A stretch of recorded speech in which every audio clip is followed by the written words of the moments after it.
The legend episode 211। झाड़ियों के पीछे। कहानी अब आगे। जगह कुरुपुर गांव, रात का समय। कहानी की शुरुआत में हम देखते हैं कि ब्रह्मा से ये बात सुनकर ध्रुवा हैरान भरी नजरों से उसकी ओर देखकर कहता है, ध्रुवा, ये आप क्या कह रहे हैं? ब्रह्मा जी, मैं कृष्णा नहीं हूँ। ये सुनकर ब्रह्मा ध्रुवा के पास आकर उसके कंधे पर अपना दायां हाथ रखकर कहता है, ब्रह्मा, देखो, ये बात जितनी तुम्हारे लिए चिंतित करने की है उतना मेरे लिए भी है, क्योंकि जब तुम उस खतरनाक डाकू से लड़ रहे थे तब तुम लड़ने में इतने व्यस्त हो गए थे कि जिससे तुम ये भूल गए थे कि तुम एक गांव के लड़के हो, बल्कि तुम कह रहे थे कि तुम एक योद्धा हो और किसी के रक्षक हो।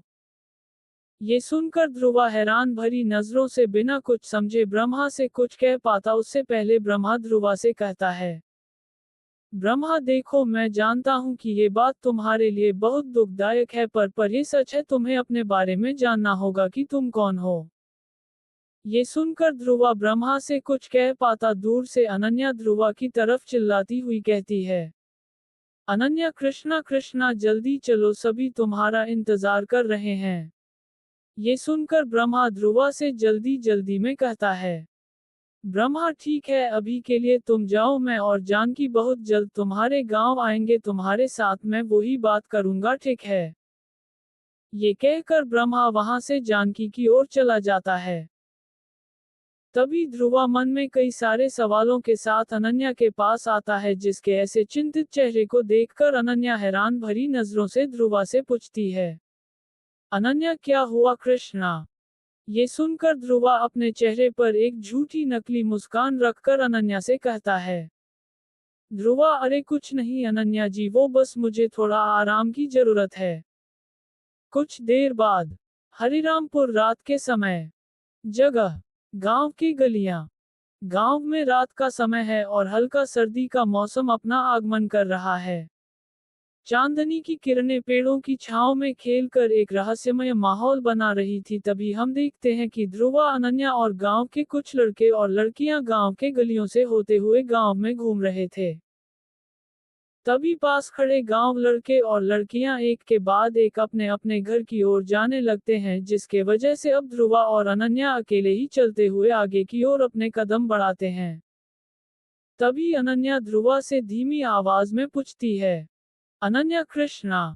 ये सुनकर ध्रुवा अचानक प्रतिक्रिया करते हुए अनन्या से कहता है, ध्रुवा जी, अनन्या जी। तभी अनन्या सर्दी के कारण धीमी आवाज में ध्रुवा से कहती है, अनन्या, ब्रह्मा ने कहा कि तुमने आज हमें किसी डाकू से बचाया है, क्या ये सच है? ये सुनकर ध्रुवा मुस्कुराते हुए अनन्या से कहता है, ध्रुवा जी, अनन्या जी, वो कोई खतरनाक डाकू था जो कि आज कुरुपुर में तबाही मचा सकता था, इसीलिए मैंने सोचा कि उस डाकू को उसी गांव के पास वाले जंगल में रोक दूं। पर ये सुनकर अनन्या हैरान भरी नजरों से ध्रुवा से कहती है, अनन्या, पर क्या कृष्णा? ध्रुवा कहता है, ध्रुवा, पर मैंने जीतना सोचा था, वो उससे कई ज्यादा ताकतवर निकला, बल्कि वो तो मुझे मारने ही वाला था, पर अचानक मुझे कुछ हो गया और जब मैं होश में आया तब वो डाकू मुझसे हार चुका था। ये सुन अनन्या हैरानी जताते हुए ध्रुवा से पूछती है, अनन्या, मैं कुछ समझी नहीं, कृष्णा, तुम ये कह रहे हो कि?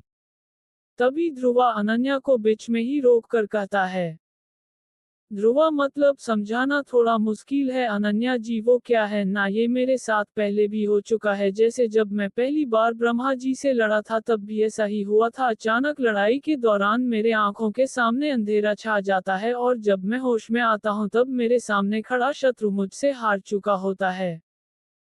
ये सुनकर अनन्या ध्रुवा से धीमी आवाज में कुछ कह पाती उससे पहले ध्रुवा अनन्या से कहता है, ध्रुवा, आ देखिए अनन्या जी, आपका घर आ गया। ये सुनकर अनन्या अपने चेहरे पर एक हल्की सी मुस्कान रखे धीमी आवाज में ध्रुवा से कहती है, अनन्या, तुम्हारे साथ बात करते करते कब घर आ गया पता ही नहीं चला। ये सुनकर ध्रुवा मुस्कुराते हुए अनन्या से कहता है, ध्रुवा, हाँ, ये बात तो सच है। ये सुनकर अनन्या खामोश होकर अपने आसपास देखने लगती है। अनन्या को ऐसे चुपचाप देखकर ध्रुवा अपने दोनों हथेली को रगड़ते हुए अनन्या से कहता है, ध्रुवा, तो अब आप अपने घर जाइए, मैं भी चलता हूँ अपने घर, शुभ रात्रि। ये सुनकर अनन्या बिना कुछ कहे अपने घर की ओर जाने लगती है। अनन्या धीरे धीरे अपने कदम घर की ओर बढ़ा रही थी, जहां ध्रुवा पीछे से उसे कुछ कहना चाहता था, पर अचानक वो कुछ कह पाता उससे पहले अनन्या दौड़ती हुई ध्रुवा को गले लगा लेती है।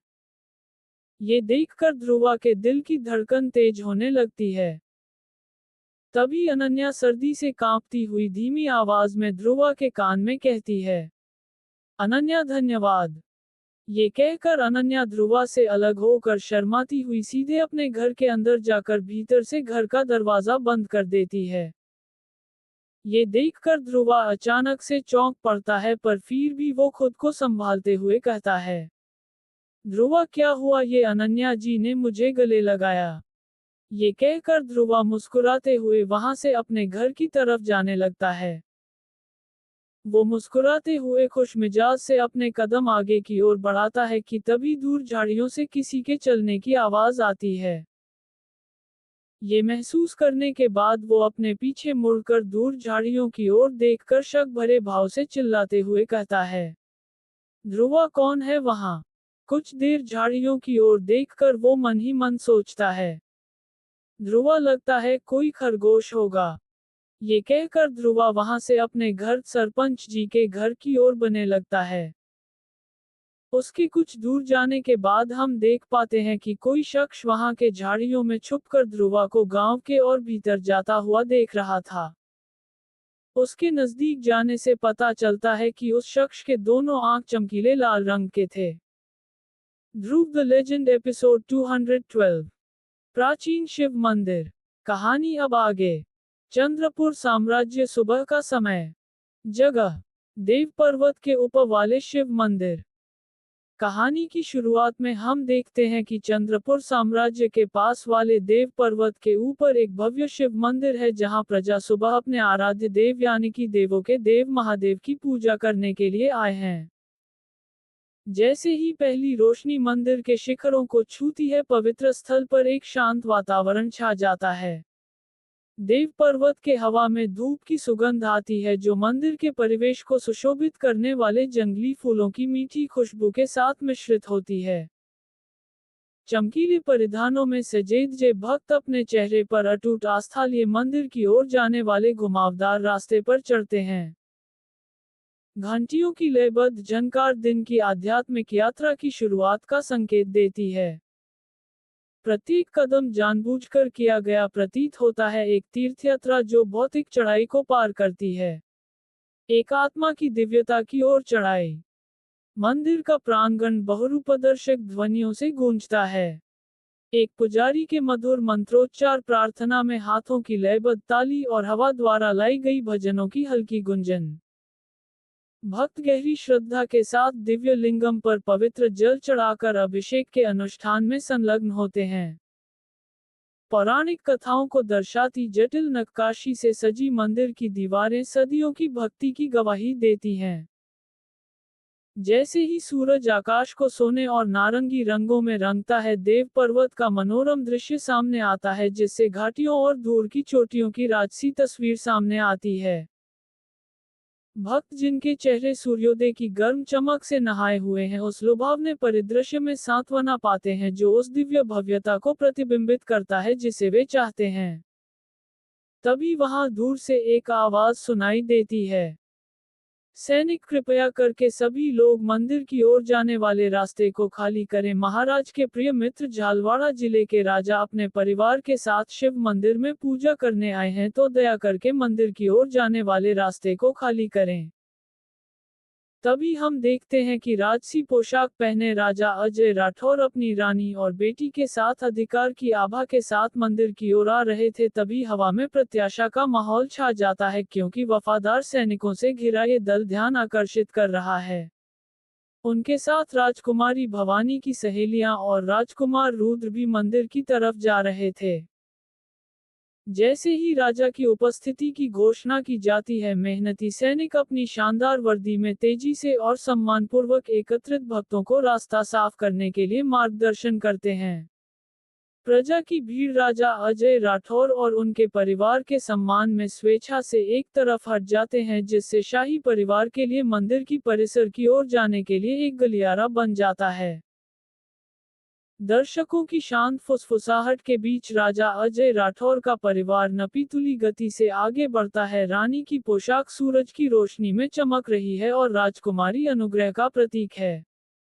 सतर्क खड़े सैनिक निर्बाध मार्ग सुनिश्चित करते हैं। उनकी अनुशासित संरचना अवसर की गंभीरता को दर्शाती है। इस राजकीय यात्रा का साक्षी मंदिर पवित्रता की एक उच्च भावना से गूंजता हुआ प्रतीत होता है। कवच की झनकार और राजसी परिधानों की सरसराहट दूर से मंत्रोच्चार के साथ मिलकर श्रद्धा की एक समस्वरता पैदा करती है। जैसे ही राजा अजय राठौर और उनका परिवार मंदिर की सीढ़ियों पर चढ़ते हैं, लौकिक अधिकार और दिव्य उपस्थिति के अभिसरण को स्वीकार करते हुए परिवेश में एक क्षणिक शांति छा जाती है। वहां सभी मंदिर के अंदर प्रवेश करते हैं, जहां राजकुमारी भवानी तिरछी नजरों से राजकुमार रुद्र को देख रही होती हैं। शिव मंदिर की पवित्र सीमा के भीतर गहन भक्ति का एक दृश्य सामने आता है, जब राजा अजय राठौर अपनी रानी और बेटी भवानी के साथ एक गंभीर पूजा में संलग्न होते हैं। जटिल नक्काशी से सजी मंदिर की प्राचीन दीवारों से घिरे शाही दल का मार्गदर्शन विद्वान पंडितों द्वारा किया जाता है, जिसमें राजकुमार रुद्र का बड़ा योगदान होता है। अनुष्ठानों की बारीकियों में पारंगत ये विद्वान व्यक्ति पवित्र समारोह में राजा अजय राठौर का सहायता करते हैं। हवा वैदिक भजनों के उच्चारण से गूंजती है, जिससे एक पवित्र माहौल बनता है जो सांसारिकता से परे है। राजा अजय राठौर हाथ जोड़कर और आंखें बंद करके अपने राज्य और पुत्री के लिए आशीर्वाद मांगते हुए दिव्य लिंगम पर पुष्पांजलि अर्पित करता है। वहां रानी और राजकुमारी भवानी अनुष्ठान में उस शालीनता के साथ भाग लेती हैं जो राजसीता और विनम्रता दोनों को प्रतिबिंबित करती है। तभी मुख्य पुजारी राजा अजय राठौर की ओर अपने चेहरे पर एक हल्की सी मुस्कान रखे कहते हैं, हरि प्रसाद मुख्य पुजारी, राजा जी, महाशिव पूजा करने के लिए सिर्फ यहाँ बड़े लोगों को रहने की अनुमति है तो दया करके। ये सुनकर राजा अजय राजकुमार रुद्र की ओर देखकर कहते हैं, राजा अजय राठौर राजकुमार रुद्र। ये सुनकर राजकुमार रुद्र उनके पास आकर कहते हैं, राजकुमार रुद्र जी कहिए राजा जी। राजा अजय राठौर कहते हैं, राजा अजय राठौर रुद्र, जब तक पूजा खत्म नहीं हो जाता तब तक आप दया करके हमारी बिटिया का ख्याल रखिए। ये सुनकर राजकुमारी भवानी अपने सहेलियों के कानों में धीमी आवाज में कुछ कहने लगती हैं। तभी राजकुमार रुद्र राजा अजय राठौर के कहे बातों को मानकर राजकुमारी भवानी की तरफ जाकर कहते हैं, राजकुमार रुद्र पिताश्री ने और राजा अजय जी ने कहा कि आप हमारे साम्राज्य में घूमना चाहती हैं, तो ठीक है, शुरुआत यहीं से हो जाए, चलिए हमारे पीछे। ये सुनकर राजकुमारी भवानी मुस्कुराती हुई राजकुमार रुद्र से कहती हैं, राजकुमारी भवानी ठीक है राजकुमार। इसके बाद सभी राजकुमार रुद्र के पीछे पीछे जाने लगते हैं। वहां चलते चलते राजकुमार रुद्र के आंखें पवित्र स्थान के प्रति गर्व और श्रद्धा से चमक उठी। तभी राजकुमार रुद्र कहते हैं, राजकुमार रुद्र, हमारे राज्य की आत्मा शिव मंदिर में बसती है। राजकुमारी, यहाँ सदियों से भक्तों के मंत्र गूंजते रहते हैं। किंवदंती है कि मंदिर का निर्माण आदि शंकराचार्य नाम के ऋषि ने किया था। उनकी भक्ति इतनी तीव्र थी कि उन्हें शिव ने स्वयं आशीर्वाद दिया था। इसके बाद राजकुमार रुद्र मंदिर के पास खड़े दीवारों की ओर देखकर कहते हैं, राजकुमार रुद्र, मंदिर की वास्तुकला हमारे पूर्वजों की कहानियों को बयान करती है। हर पत्थर एक कहानी कहता है और जटिल नक्काशी भगवान शिव के लौकिक नृत्य को दर्शाती है। गर्भगृह में एक लिंगम है जिसे पवित्र माना जाता है। पिताश्री कहते हैं कि आज से कुछ साल पहले इस्लामिक बादशाह मोहम्मद गजनवी के सैनिक यहां तक आ गए थे, जिसके वजह यहां के काफी मूर्तियों को उन लोगों ने तोड़ दिया था। ये सुनकर पास खड़ी एक दासी चिंतित भाव से राजकुमार रुद्र से पूछती है, कोमल, उसके बाद क्या हुआ? ये सुनकर राजकुमार रुद्र अपने चेहरे पर एक हल्की सी मुस्कान रखे उनसे कहते हैं, राजकुमार रुद्र वो सभी मूर्ति तोड़ ही रहे थे कि तभी हमारे साम्राज्य के सैनिकों के साथ दादाजी ने आकर उनके ऊपर हमला कर दिया। वो हमला इतना शक्तिशाली था जिससे वो सभी सैनिक यहाँ से भाग खड़े हुए। ये सुनकर सभी के चेहरे पर एक मुस्कान छा गई। जैसे ही रुद्र ने मंदिर के इतिहास का खुलासा किया, वो वार्षिक महाशिवरात्रि उत्सव के बारे में बात करते हुए कहते हैं। राजकुमार रुद्र, हमारे साम्राज्य में वार्षिक महाशिवरात्रि उत्सव पर सभी प्रजावासी यहाँ इस मंदिर में इकट्ठा होते हैं, दीपक मार्ग को रोशन करते हैं और हवा भजनों से गूंजती है। यह आध्यात्मिकता और उत्सव का मिलन है जहाँ नश्वर और दिव्य के बीच की सीमाएं धुंधली हो जाती हैं। तभी इसी बातचीत में शामिल होकर राजकुमारी भवानी उनसे पूछते हैं, भवानी राजकुमार रुद्र, आपके लिए मंदिर का क्या मतलब है? ये सुनकर राजकुमार रुद्र की दृष्टि नर्म हो गई। वो कहते हैं, राजकुमार रुद्र, यह शक्ति और सांत्वना का प्रतीक है। खुशी के समय में हम कृतज्ञता व्यक्त करते हैं और निराशा के क्षणों में हम मार्गदर्शन चाहते हैं।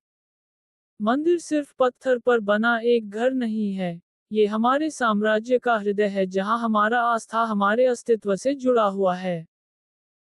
ये सुनकर राजकुमारी भवानी राजकुमार रुद्र की ओर मुस्कुराती हुई देखती हैं।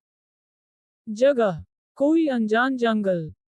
वहां जैसे ही कुला धीरे धीरे अपनी आंखें खोलता है, वह खुद को एक मंद रोशनी वाली जगह में पाता है। हवा तनाव से भारी होती है। दर्द की चुभन उसके शरीर में चुभती है और उसे अपनी चोटों के चारों ओर कसकर बंधी असंख्य पट्टियों के बारे में पता चलता है। तभी दर्द के भाव से उसके होठों से एक दबी हुई कराह निकल जाती है। धुंध के विपरीत पलकें झपकाते हुए उसकी नजर उसके सामने परेशान करने वाले दृश्य पर केंद्रित हो जाती है। खतरनाक आकृतियों का एक समूह ऊबड़-खाबड़ पोशाक पहने कुछ लोग उसके ठीक सामने खड़े थे। तभी उनमें से एक आदमी आकर उसके पास बैठकर कहता है, अब तुम्हारी तबीयत कैसी है कुला? ये सुनकर अचानक कुला की दिल की धड़कन तेज होने लगती है। वो डर के भाव से कहता है, कुला गुरुदेव आप। तभी हम देखते हैं कि डाकू वगैरह अपने चेहरे पर एक हल्की मुस्कान रखे कुला के कंधे पर अपना हाथ रखकर कहता है, वगैरह हाँ मैं। ध्रुव द लेजेंड एपिसोड 213। प्रश्नों के जवाब। कहानी अब आगे। कुछ समय पहले। जगह, कोई अनजान जंगल। कहानी की शुरुआत में हम देखते हैं कि घने जंगल के बीच पेड़ों की छाया में वगैरह और उसके सभी साथी एक जंगल में चुपचाप चलते हुए आगे की ओर बढ़ रहे थे। पास ही के गिरे हुए पत्तों के मोटे कालीन से नर्म पड़े उनके कदमों ने उनके गुप्त इरादे को उजागर कर दिया। चांदनी घने पत्तों से छनकर उनकी संदिग्ध यात्रा पर एक अलौकिक चमक बिखेर रही थी। जैसे ही डाकुओं का गिरोह भूल भुलैया वाले रास्तों पर चला, उनकी धीमी फुसफुसाहट से रात की हवा गूंज उठी। अचानक सन्नाटा टूट गया जब घोड़े पर सवार एक अकेला व्यक्ति छाया से बाहर आया और सीधे उन डाकुओं के मंडली के पास आकर उनसे कुछ कहने लगा। उस व्यक्ति ने थके हुए भाव और आंखों में याचना के साथ उनसे सहायता की याचना की। चारू रुकिए, उसने अपने घोड़े पर लगाम कसते हुए चिल्लाया। चारू मेरे सरदार यहाँ से कुछ ही दूरी पर अधमरे हालत में पड़े हुए हैं, मैं आपसे विनती करता हूँ हमारी मदद करें। वो सभी डाकू क्षण भर के लिए अचंभित हो गए और उन्होंने चारू को संदेह की दृष्टि से देखा। तभी डाकुओं के बीच से सरदार डाकू वगैरह आगे आकर उस डाकू से कहता है, वगैरह लगता है तुम एक डाकू हो, मदद चाहिए तो पहले अपना परिचय दो कि तुम किस बिरादरी के हो। ये सुनकर चारू डरते हुए घोड़े पर से नीचे आकर गिरता है और सीधे जाकर वगैरह के पैर पकड़कर उससे मदद की गुहार लगाए कहता है, चारू है डाकुओं के सरदार, मैं काले शेर के बिरादरी का डाकू हूँ, मेरे सरदार का नाम है कुला। ये सुनकर आसपास के सभी डाकू एकदम चौंक पड़ते हैं। तभी कुला का नाम सुनकर अचानक से वगैरह बिना कोई समय व्यतीत किए तेजी से उस घोड़े पर बैठकर सीधे कुला की ओर जाने लगता है। कुछ घंटे बाद वर्तमान समय, सुबह का समय। वर्तमान समय में हम देखते हैं कि अपने सामने बैठे वगैरह को देखकर कुला हैरान भरी नजरों से यहाँ वहाँ का नजारा देखते हुए कहता है, कुला गुरुदेव, मैं यहाँ कैसे आया? मैं तो। ये कहते ही कुला को पिछले रात का वो दृश्य याद आ जाता है जहां ध्रुवा तेजी से उसके ऊपर हमला करते हुए उसे हरा देता है। ये याद करने के बाद कुला डर के भाव से वगैरह की ओर देखने लगता है। कुला को इस हालत में देखकर वगैरह उससे कहता है, वगैरह तुम हमारे अड्डे पर हो? कुला, हम कल रात किसी राज्य के खजाने पर हमला कर ही रहे थे पर अचानक तुम्हारा एक आदमी हमारे पास आकर हमसे मदद मांगता है। जब हमें पता चला कि वो तुम हो, हम तुम्हें यहाँ ले आए। ये सुनकर कुला के आंखों से खुशी के आंसू निकलने लगते हैं। वो अपने आंखों में आंसू भरे वगैरह से कहता है, कुला, मुझे पुनः जीवन प्रदान करने के लिए धन्यवाद मेरे गुरुदेव। ये सुनकर वगैरह मुस्कुराते हुए कुला से कहता है, वगैरह इसमें धन्यवाद की कोई बात नहीं है कुला, तुम्हें बचाना हमारा कर्तव्य था। ये सुनकर कुला आगे कुछ कहता तभी कुला का हाथ दर्द करने लगता है। जिसके बाद वगैरह कुला के कंधे पर अपना दायां हाथ रखकर कहता है, वगैरह वैसे कुला, तुम्हें ये चोट के निशान किसने दिए? जीतना हम सब तुम्हें जानते हैं, तुम्हें हराना इतना आसान नहीं है, तो किसने तुम्हें ऐसे हराया? ये सुनकर कुला के सामने फिर से वो सारे दृश्य आ जाते हैं जहां ध्रुवा ने उसकी अच्छे से धुलाई की थी। ये याद करने के बाद वो हल्की मुस्कान के साथ वगैरह से कहता है, कुला, वो कोई अलौकिक पुरुष था, उसके लड़ने का तरीका बहुत सटीक और आक्रामक था। आपके बाद मैंने पहली बार किसी ऐसे को देखा जो सही मायने में एक सच्चा योद्धा था। ये सुनकर वगैरह हैरान भरी नजरों से कुला से पूछता है, वगैरह आखिर वो कौन था? कुला मुस्कुराते हुए वगैरह से कहता है, कुला कोई पास ही का गांव वाला था। ये सुनकर दूर से चारू धीमी आवाज में कहता है, चारू, वो कोई गांव वाला नहीं है। ये सुनकर सबकी नजर चारू की ओर हो जाती है तभी वगैरह उससे पूछता है, वगैरह तो वो कौन है? चारू डर के भाव से वगैरह से कहता है, वगैरह वो मृत्यु है सरदार, उसने आज नहीं बल्कि हमें कई बार हराया है। जब जब हमारा और उसका टक्कर हुआ है तब तब मौत का तांडव हुआ है, वो एक रक्षक है। ये सुनकर सभी हैरान भरी नजरों से चारू की ओर देखते हैं तभी वगैरह खड़ा होकर चारू से पूछता है, वगैरह कौन सा रक्षक है वो? ये सुनकर चारू वगैरह की ओर देखकर कहता है, चारू, जीतना मुझे पता है, वो सूरंग राज्य के राजकुमारी नंदिनी का रक्षक है। जगह हरिरामपुर। सुबह का समय।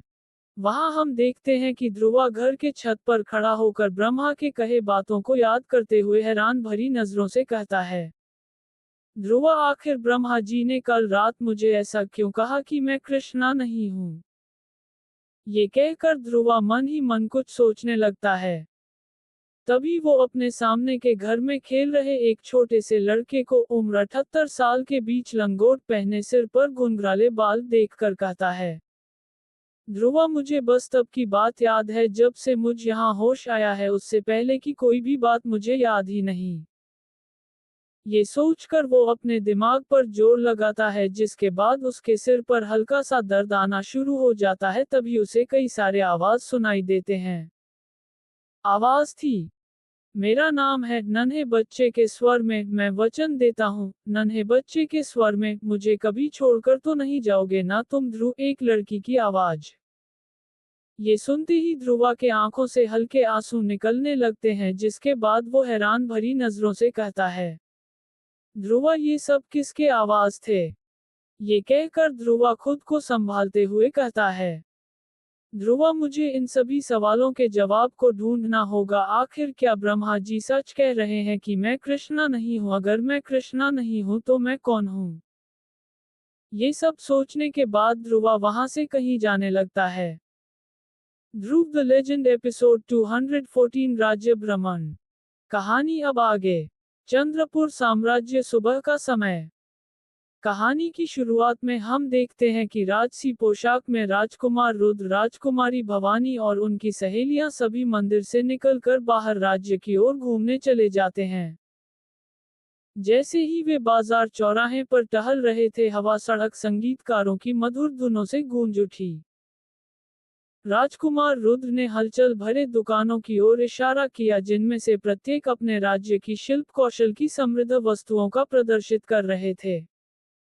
राजकुमार रुद्र, यहाँ राजकुमारी भवानी। इशारा करते हुए उन्होंने कहा। राजकुमार रुद्र, यहाँ आपको हमारे कुशल कारीगरों द्वारा तैयार किए गए बेहतरीन रेशम और जटिल गहने मिलेंगे। ये सुनकर जिज्ञासा से भरी हुई राजकुमारी भवानी ने अपनी सहेलियों से नजरें मिलाईं। तभी राजकुमारी भवानी उन सभी गहनों को देखकर अपने चेहरे पर एक हल्की सी मुस्कान रखे कहती हैं। राजकुमारी भवानी, यह गहने तो सच में बहुत खूबसूरत हैं। ये सुनकर राजकुमार रुद्र हल्के मुस्कुराए। तभी राजकुमारी भवानी ने उन गहनों की सराहना की। ये देखकर राजकुमार रुद्र मुस्कुराते हुए राजकुमारी भवानी से कहते हैं। राजकुमार रुद्र, वास्तव में राजकुमारी, हमारे कारीगरों ने हमारी संस्कृति की विरासत को आगे बढ़ाते हुए पीढ़ियों से अपने कौशल को निखारा है। जैसे ही वे बाजार में घूम रहे थे, राजकुमार रुद्र ने अपने राज्य के इतिहास की कहानियां साझा की। उन्होंने एक प्राचीन शिव मंदिर की ओर इशारा किया, जिसकी मीनारें आकाश की ओर छू रही थीं। उन्होंने बताया, राजकुमार रुद्र, जैसे देव पर्वत के ऊपर एक शिव मंदिर है, वैसे ही ये मंदिर भी सदियों से खड़ा है और समय के उतार चढ़ाव का गवाह है। इसकी वास्तुकला भक्ति की कहानियां बताती है। मंदिर की भव्यता से मंत्रमुग्ध होकर राजकुमारी भवानी ने पूछा। राजकुमारी भवानी, हमें और बताइए राजकुमार, इन पत्थरों में और क्या कहानियां छुपी हैं?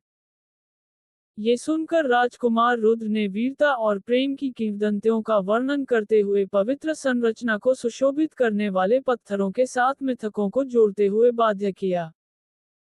राजकुमारी भवानी के सभी सहेलियां ध्यान से उनकी बातों को सुनने लगते हैं। कहानियां एक रहस्यमय ताना बाना बुनती थी, जो उन्हें बीते युग में ले जाती थी। बाजार को पीछे छोड़ते हुए वे राज्य के हरे भरे परिदृश्यों में चले गए। राजकुमार रुद्र ने उन्हें मनमोहक बगीचों के माध्यम से निर्देशित किया, जहां रंगों की एक श्रृंखला में विदेशी फूल खिलते थे। तभी राजकुमार रुद्र उनसे कहते हैं। राजकुमार रुद्र, पर्यावरण के संरक्षण के प्रति हमारी प्रतिबद्धता हमारे चारों ओर मौजूद सुंदरता में परिलक्षित होती है। ये सुनते ही प्रकृति की प्रशंसक राजकुमारी भवानी ने स्वयं इसकी सराहना की और कहा। राजकुमारी भवानी, आपका राज्य न केवल संस्कृति में बल्कि प्रकृति के साथ सामंजस्यपूर्ण सहअस्तित्व में भी समृद्ध है। ये वास्तव में प्रेरणादायक है। इसके बाद उनकी यात्रा एक झिलमिलाती झील तक जारी रही, जहां नावें शांत पानी में सरकती थीं। राजकुमार रुद्र ने साझा किया, ये झील पीढ़ियों से हमारे लोगों के लिए जीविका का स्रोत रही है। इसका पानी जीवन की चक्रीय लय की कहानियां बताता है। जैसे ही नाव धीरे धीरे आगे बढ़ी, राजकुमारी भवानी के सहेलियां स्थानीय लोगों के साथ बातचीत में व्यस्त हो गए, उनके दैनिक जीवन और परंपराओं के बारे में जानने लगे।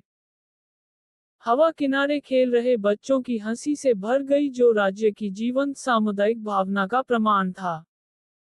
तभी राजकुमार रुद्र ने नाव को झील तक फैले एक प्राचीन पुल की ओर बढ़ाया। उन्होंने सभी से कहा, राजकुमार रुद्र, ये पुल मेरे पूर्वजों द्वारा बनाया गया था। यह न केवल दो तटों को जोड़ता है, बल्कि हमारे लोगों की एकता का प्रतीक भी है। पुल के महत्व से प्रभावित होकर राजकुमारी भवानी ने टिप्पणी की। राजकुमारी भवानी, यह सिर्फ पुल पत्थर से कहीं अधिक है। यह अतीत और वर्तमान के बीच एक कड़ी है, जो पीढ़ियों के दिलों को जोड़ती है। आगे बढ़ते समय राजकुमारी भवानी राजकुमार रुद्र के हर बातों को बड़े ध्यान से सुन रही थी। तभी आगे बढ़ते समय के वो सभी पूरे जोश में एक जीवंत उत्सव पर पहुंचे। पारंपरिक पोशाक में सजे नर्तक लयबद्ध धुनों पर थिरकते हुए हवा में ढोल की थाप गूंज रहे थे। मस्ती में डूबी लड़कियों ने अपना हाथ राजकुमारी भवानी और उनकी सहेलियों की ओर बढ़ाया और उन्हें नृत्य में शामिल होने के लिए आमंत्रित किया। तभी वहां हंसी और खुशी सांस्कृतिक आदान प्रदान के एक क्षण की पृष्ठभूमि बन गई। दोपहर का समय। जैसे ही दोपहर का समय हुआ वे सभी घोड़े पर बैठकर देव पर्वत पर चढ़ गए जहां से राज्य दिखाई देता था। सिर के ऊपर बैठे सूरज ने परिदृश्य को गर्म चमक से नहला दिया। राजकुमार रुद्र ने क्षितिज पर टकटकी लगाए हुए कहा। राजकुमार रुद्र, राजकुमारी भवानी, आज की यात्रा आनंदमय रही। मुझे आशा है कि आपको हमारा राज्य अच्छा लगा होगा। राजकुमारी भवानी, जिसकी आंखों में गोधूली का रंग झलक रहा था, उन्होंने मुस्कुराते हुए उत्तर दिया। राजकुमारी भवानी। राजकुमार रुद्र, आपका राज्य सुंदरता और इतिहास का खजाना है। मैं आतिथ्य और आपके द्वारा साझा की गई कहानियों के लिए आभारी हूँ। तभी सब देव पर्वत के ऊपर बसे शिव मंदिर की ओर वापस लौटते हैं। जगह: सहारिस्तान सल्तनत। दोपहर का समय। वहां हम देखते हैं कि बादशाह सकराल खान का दरबार, जहां का माहौल भव्यता और समृद्धि से भरपूर था, जो उनके शासनकाल की महिमा का प्रमाण था। विशाल महल की दीवारों के भीतर स्थित दरबार जटिल मोज़ाइक सोने से बने मेहराबों और राजसी स्तंभों से सजाया गया था, जो एक समृद्ध इतिहास की कहानियां सुनाते थे। दरबार की हवा विदेशी धूप की खुशबू से सुवासित थी, जो राजसी माहौल का माहौल बना रही थी। बहुमूल्य रत्नों से सुसज्जित एक भव्य सिंहासन पर बैठे बादशाह सकराल खान ने अधिकार की भावना के साथ दरबार लगाया। उनके दरबारी चमकीले रेशमी कपड़ों से सजे हुए उपस्थित थे। दरबारी चर्चाओं की आवाज और कभी भी औपचारिक वस्त्रों की सरसराहट विशाल दरबार में गूंजती थी। वहां तख्त अपने जगह पर बैठकर कुछ सोच ही रहा था कि तभी वहां मुख्य सलाहकार साकिब आकर बादशाह सकराल खान से कहते हैं, साकिब, बादशाह का इकबाल बुलंद हो। ये सुनकर बादशाह सकराल खान उससे भारी आवाज में कहते हैं, बादशाह सकराल खान, कहो साकिब, क्या कहना चाहते हो। ये सुनकर साकिब बादशाह सकराल खान की ओर देखकर कहता है, साकिब, कोई बिरल नाम के सल्तनत से है, यहाँ आए हैं, नाम है क्रांति ज्वाला। ये सुनकर बादशाह सकराल खान अपने चेहरे पर एक हल्की मुस्कान के साथ साकिब से कहते हैं, बादशाह सकराल खान, उन्हें व इज्जत यहाँ ले आओ। 19 ध्रुव द लेजेंड एपिसोड 215। 5 साल पहले का युद्ध। कहानी अब आगे। 5 साल पहले। बिरल राज्य। दोपहर का समय। कहानी की शुरुआत आज से 5 साल पहले की है, जहां बिरल राज्य के राजा क्रांति ज्वाला एक योद्धा सम्राट के समान कवच पहने, अपने माथे पर एक मुकुट सुशोभित करते हुए और हाथ में एक तलवार मजबूती से पकड़े हुए दृढ़ संकल्पित खड़े थे। अपने महल की खिड़की से उन्होंने नीचे के राज्य का सर्वेक्षण किया। उन्होंने खिड़की से देखा कि उनके प्रजा के लोग यहाँ वहां डरते हुए भाग रहे थे, जिससे हवा तनाव से भर गया। उनके चेहरों पर घबराहट उभर आए और वे आसन खतरे से बचने के लिए शरण की तलाश कर रहे थे। जैसे ही राजा ने अपने क्षेत्र में फैल रहे संकट को देखा, एक सैनिक जिसकी सांसें फूल रही थीं और उसके चेहरे पर तात्कालिकता झलक रही थी, कमरे में घुस आया और उन्हें डर से कांपते हुए कहा, द्विज राजा साहब, एक सेना हमारी सेना की ओर आ रही है, उनके पास एक लाल रंग का झंडा है। ये सुनकर राजा क्रांति ज्वाला बिना डरे उस सैनिक से कहते हैं, राजा क्रांति ज्वाला, कितनी बड़ी सेना है उनके पास। ये सुनकर द्विज सैनिक डरते हुए उनसे कहता है, द्विज, हर तरफ केवल धूल ही धूल दिख रहा है, जब तक वो नजदीक न आ जाए तब तक पता नहीं चलेगा कि उनकी तादाद कितनी है। ये सुनकर राजा क्रांति ज्वाला के आंखें सिकुड़ गईं, एक दृढ़ संकल्प उन पर हावी हो गया। वो कहते हैं, राजा क्रांति ज्वाला, बचाव की तैयारी करो। उन्होंने आदेश दिया। उनकी आवाज अधिकार से गूंज रही थी, राजा क्रांति ज्वाला, हम इस आसन तूफान के खिलाफ एकजुट हैं। ये सुनकर सैनिक ने सलाम किया और पूरे महल में यह बात फैलाते हुए तेजी से चला गया। कवच की गड़गड़ाहट और युद्ध की तैयारी कर रहे सैनिकों की लयबद्ध मार्च गलियारों में गूंज रही थी। अपने सुविधाजनक दृष्टिकोण से राजा क्रांति ज्वाला ने अपने लोगों को एकजुट होते हुए देखा। वो लोग अपने दृढ़ राजा की उपस्थिति में ताकत पा रहे थे। राज्य पर छाए डर के बीच शासक और प्रजा दोनों की आंखों में दृढ़ संकल्प की एक चिंगारी समान रूप से चमक उठी। दूर से आ रही सेना की गड़गड़ाहट तेज हो गई और राजा क्रांति ज्वाला खिड़की के पास खड़े होकर क्षितिज को एक आने वाली सेना के छायाचित्रों से रंगते हुए देख रहे थे। नेतृत्व का भार उन पर था, लेकिन वे विपरीत परिस्थितियों में भी शक्ति के प्रतीक के रूप में अडिग खड़े रहे। जैसे ही सूर्य क्षितिज के नीचे डूबा, युद्ध के मैदान में उग्र छटा बिखेरता हुआ राजा क्रांति ज्वाला अपने कक्ष से नीचे उतरे। उनके कवच की रोशनी में चमक रहा था और उनके सिर पर मुकुट लचीलेपन के वादे को प्रतिध्वनित कर रहा था। उन्होंने अपने रथ पर बैठे और अपने सेना के साथ राज्य के सीमा की ओर जाने लगे। जगह: बिरल राज्य का सीमा। राजा क्रांति ज्वाला ने अपने राज्य की सीमा पर अपनी दुर्जय सेना के साथ क्षितिज का सर्वेक्षण किया। दूरी में एक प्रतिद्वंद्वी सेना आ रही थी जिसका आकार दुर्जय लग रहा था। राजा क्रांति की सेना के सैनिक आत्म संघर्ष के बारे में बड़बड़ा रहे थे, उनकी प्रत्याशा आत्मविश्वास के साथ घुल मिल गई थी। ये देखकर राजा क्रांति ज्वाला बिना डरे अपने सेना से कहते हैं, राजा क्रांति ज्वाला वे आ गए हैं। जैसे जैसे विरोधी सेना करीब आती गई, एक अजीब दृश्य सामने आया जिसे देखकर राजा क्रांति की सेना को आश्चर्य हुआ। आने वाली सेना अपेक्षा से काफी छोटी दिखाई दी। जहां साफ तौर पर यह दिख रहा था कि शत्रु सेना में केवल 200 से 300 तीरंदाजी सैनिक ही थे। ये देखकर क्रांति ज्वाला के सैनिकों के बीच हंसी और मजाक गूंजने लगा, जो स्पष्ट बेमिल से उत्साहित होकर अपने कमजोर दिखने वाले विरोधियों का मजाक उड़ाने लगे।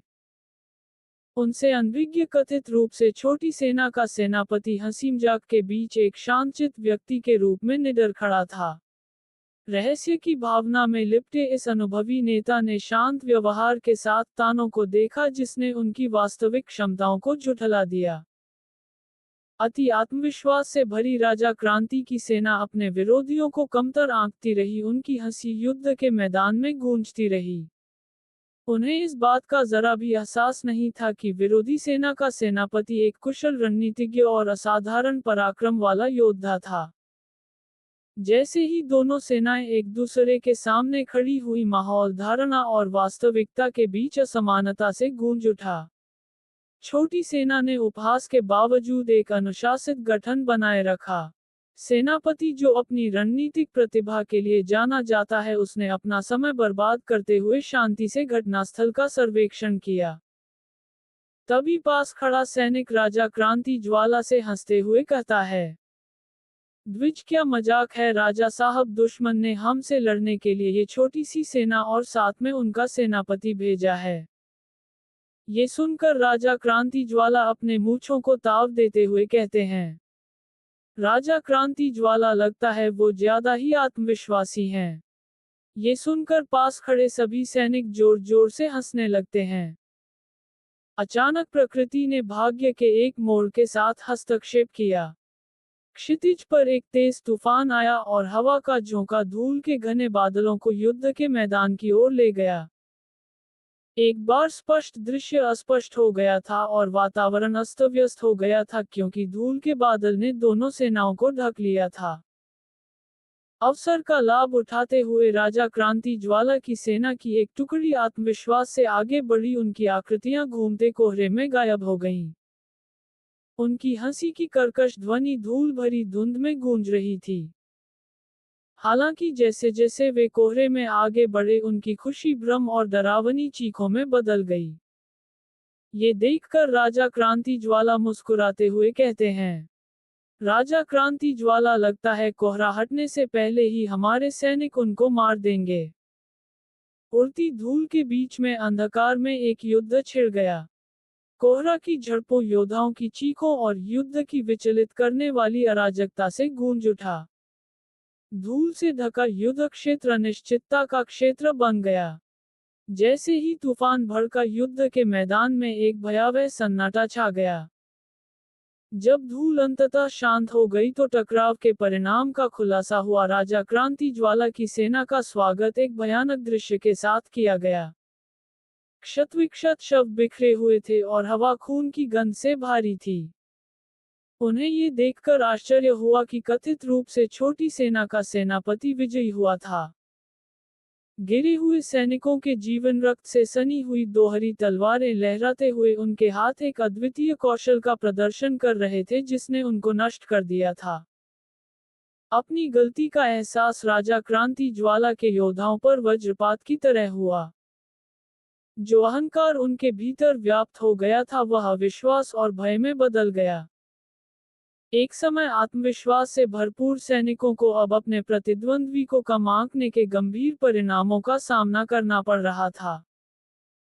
युद्ध का मैदान जो अब पराजय की एक उदास झांकी थी, घायलों की कराहों और उन लोगों के विलाप से गूंज उठा जिन्होंने अपने साथियों को खो दिया था। सेनापति ने नरसंहार के बीच खड़े होकर एक प्रभावशाली आकृति बनाई जो उसके कौशल और रणनीति के भीतर छिपी विनाशकारी शक्ति का एक प्रमाण था।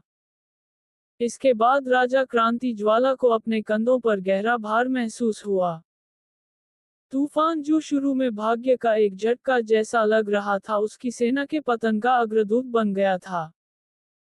एक शानदार रणनीति और घातक तूफान के सामने जिसने सेनापति की रणनीतिक प्रतिभा को छिपा दिया था, उसके सैनिकों का एक बार का आत्मविश्वास टूट गया था।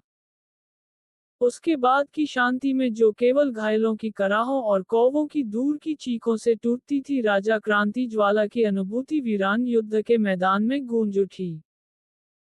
डर का माहौल तब और भी ज्यादा छा जाता है जब पता चला कि शत्रु सेना का सेनापति कोई मामूली व्यक्ति नहीं था बल्कि वो था चंद्रपुर साम्राज्य का रक्षक, Mahakal. 19 Dhruv the legend episode 216 Mahakal vs Biral सेना। कहानी अब आगे। जगह 5 साल पहले। बिरल राज्य, दोपहर का समय। कहानी की शुरुआत में हम देखते हैं कि युद्ध की अराजकता के बीच लाल रंग पहने योद्धा महाकाल एक दुर्जय शक्ति के रूप में उभरा था। अपने चेहरे को लाल कपड़े से छिपाए हुए और दोनों हाथों में दोधारी तलवार मजबूती से पकड़े हुए वह प्रकृति की एक अदम्य शक्ति की तरह खड़ा था। उसके सामने बिरल राज्य का हजारों सैनिकों से भरा एक विशाल विस्तार फैला हुआ था। उनकी उपस्थिति विनाश के ब्रह्मांडीय स्वामी के नाम पर महाकाल के रास्ते में एक बाधा मात्र थी। महाकाल मौन संकल्प के साथ विरोधी सेना की ओर बढ़ने लगा। उसका हर कदम उद्देश्य से गूंजता था और दुश्मन के खिलाफ उसकी तलवार की टक्कर युद्ध के मैदान में गड़गड़ाहट की तरह गूंजती थी। ये देखकर क्रांति ज्वाला गुस्से में अपने सेना से कहता है, क्रांति ज्वाला, आगे बढ़ो और उस राक्षस को खत्म कर दो जाओ। ये सुनते ही सेना में खड़े सभी सैनिक डर के मारे आगे नहीं बढ़ते। ये देखकर राजा क्रांति ज्वाला गुस्से में आग बबूला होकर सबकी ओर अपना तलवार दिखाकर कहते हैं, क्रांति ज्वाला, क्या तुम सब नपुंसक हो गए हो जो उस अकेले से लड़ने में डर रहे हो? जाओ, उसे मारकर उसका सिर मेरे पास ले आओ। जाओ, अगर नहीं जाओगे तो मैं खुद तुम्हें मार दूंगा। ये सुनकर सभी सैनिक खुद को संभालते हुए अपने राजा का आदेश मानते हुए महाकाल की ओर तेजी से बढ़ने लगते हैं।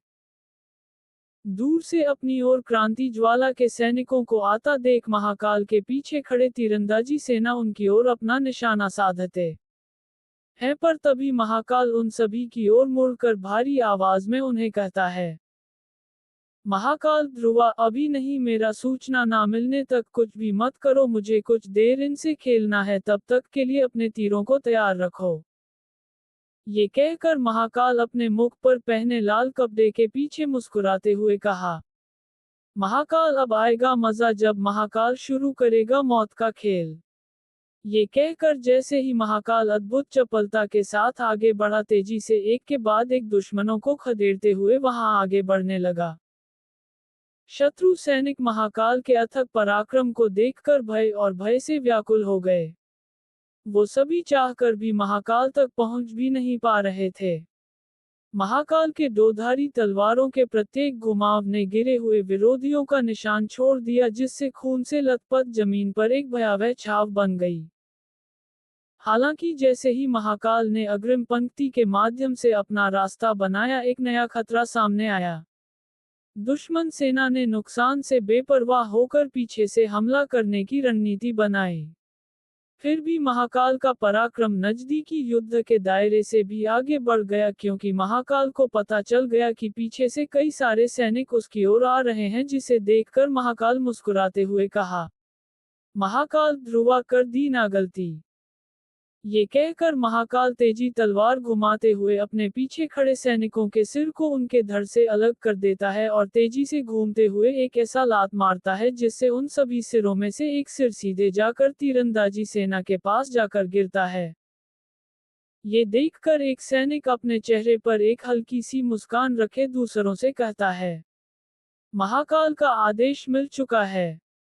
ये सुनकर बाकी सभी सैनिक उसके निर्देश को मानते हुए अपने सामने खड़े शत्रु सैनिकों की ओर अपना निशाना साधते हुए कहते हैं, सभी सैनिक आदेश दीजिए सेनानायक। ये सुनकर वो सैनिक अपने चेहरे के आगे से मुखौटा खोलता है, जिससे पता चलता है कि वो सैनिक कोई और नहीं बल्कि वो भोला है, ध्रुवा का बचपन का मित्र।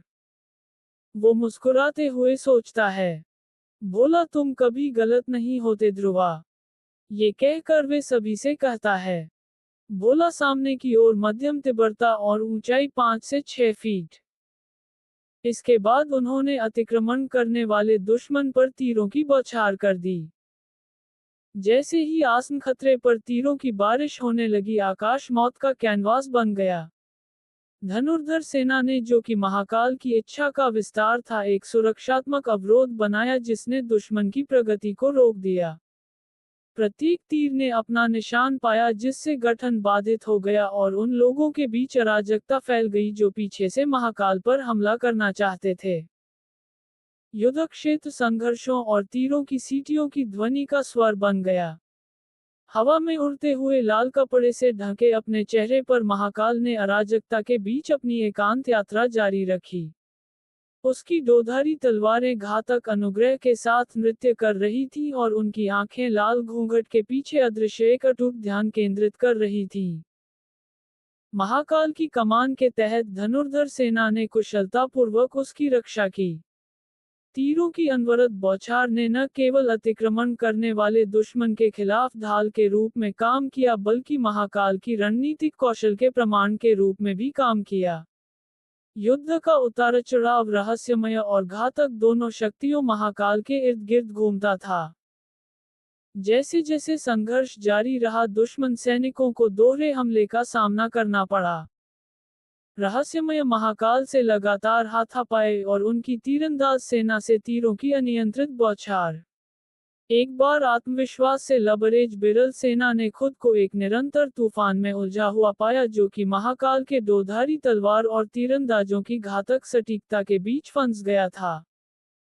कोलाहल के बीच महाकाल लाल वस्त्र पहने एक पहेली विनाश का अग्रदूत बन गया। उसकी हर चाल एक अनुभवी योद्धा के कौशल को बयां करती थी और निकट युद्ध और दूरवर्ती युद्ध दोनों पर उसकी कमान पारंपरिक समझ को चुनौती देती है। जब युद्ध की धूल अंततः शांत हो गई तो महाकाल गिरे हुए शत्रुओं के अवशेषों के बीच खड़ा था। एक समय की विशाल सेना तितर-बितर और पराजित हो गई थी, जो कि महाकाल के कौशल, रणनीति और विशाल शक्ति का प्रमाण था। वह लाल कपड़ा जो उसके चेहरे को छुपा रहा था अब हवा में लहरा रहा था, विजय का प्रतीक और रहस्यमय शक्ति जिसने अकेले ही युद्ध की उथल-पुथल के बीच रास्ता बना लिया था। अपने सामने अपने ही सैनिकों को मारा हुआ देख क्रांति ज्वाला के दोनों हाथ कांपने लगते हैं कि तभी वो सामने की ओर देखता है, जहां उसे अपने सामने महाकाल नहीं दिख रहा होता है।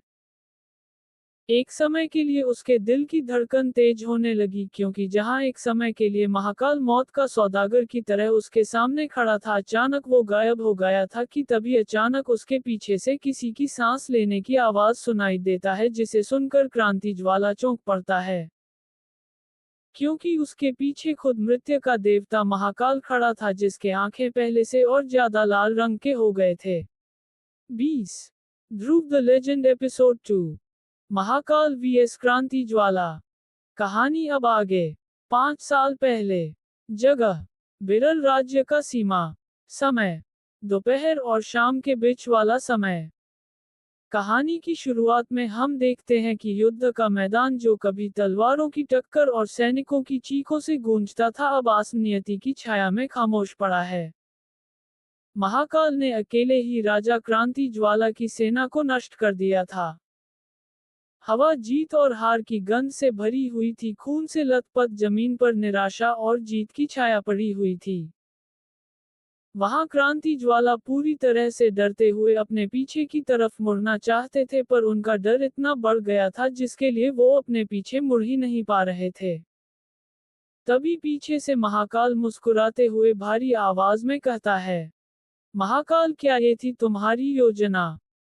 ये सुनकर अचानक से क्रांति ज्वाला खुद को संभालते हुए पीछे की ओर देखते हैं, पर तभी अचानक से महाकाल वहां से भी गायब हो जाता है।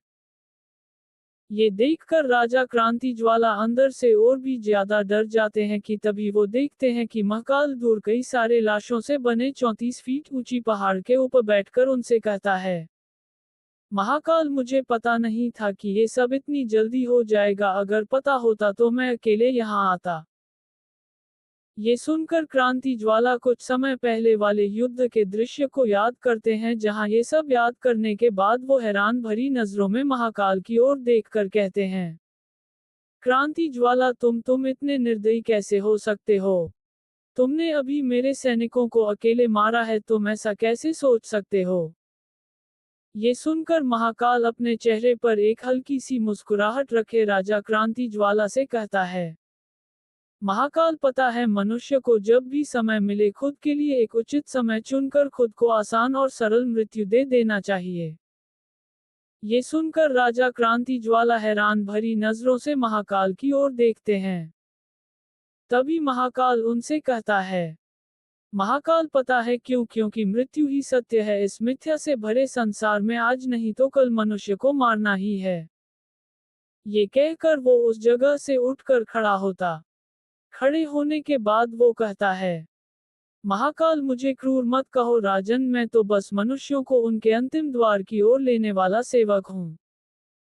ये सुनकर राजा क्रांति ज्वाला गुस्से में तेजी से आकर महाकाल का गला काटने ही वाले थे कि तभी अचानक महाकाल मुस्कुराते हुए कहता है, महाकाल, ये हुई ना बात।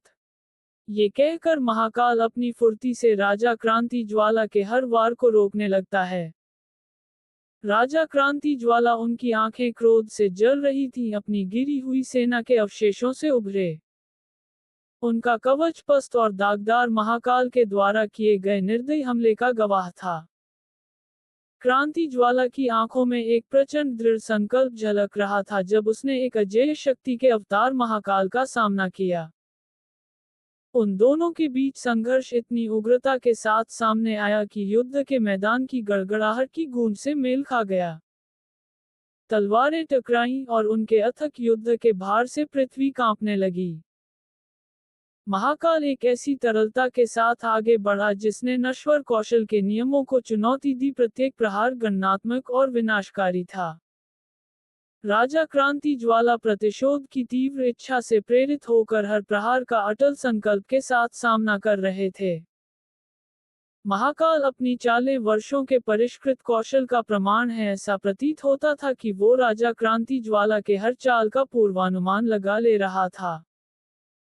क्रांति ज्वाला दृढ़ निश्चय से प्रेरित होकर बहादुरी से लड़ रहे थे। उनका हर प्रहार उनके राज्य की आशाओं के भार से गूंज रहा था।